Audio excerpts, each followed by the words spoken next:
ভালুকের শরীরে পচন ধরায় ঘটনায় ময়মনসিংহ নগরের জয়নুল আবেদিন উদ্যানের মিনি চিড়িয়াখানাটি সিলগালা করা হয়েছে।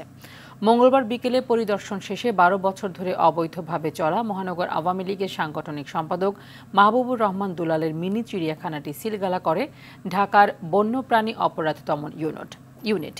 এছাড়া ৪৮টি দেশীয় বন্যপ্রাণী জব্দ করা হয়। স্থানীয়দের অভিযোগ, সাবেক মেয়র ইকরামুল হক টিটু রাজনৈতিক প্রভাব খাটিয়ে বাণিজ্যিক উদ্দেশ্যে নিজের লোক দিয়ে চিড়িয়াখানাটি পরিচালনা করে আসছিলেন। এ সময় জড়িতদের বিচারের আওতায় আনার পাশাপাশি পুনরায় আইন মেনে চিড়িয়াখানা চালুর দাবি জানান তারা। তো আমরা দেখছি পরিবেশটা একেবারেই উপযোগী না।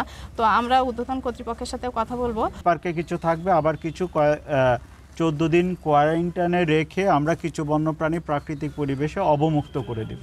এটা অবৈধ। আমাদের যে বন্যপ্রাণী সংরক্ষণ এবং নিরাপত্তা আইন অনুযায়ী এইভাবে দেশীয় প্রজাতির প্রাণীগুলো খাঁচায় বন্দী করে রেখে প্রদর্শন করা আইন পরিপন্থী।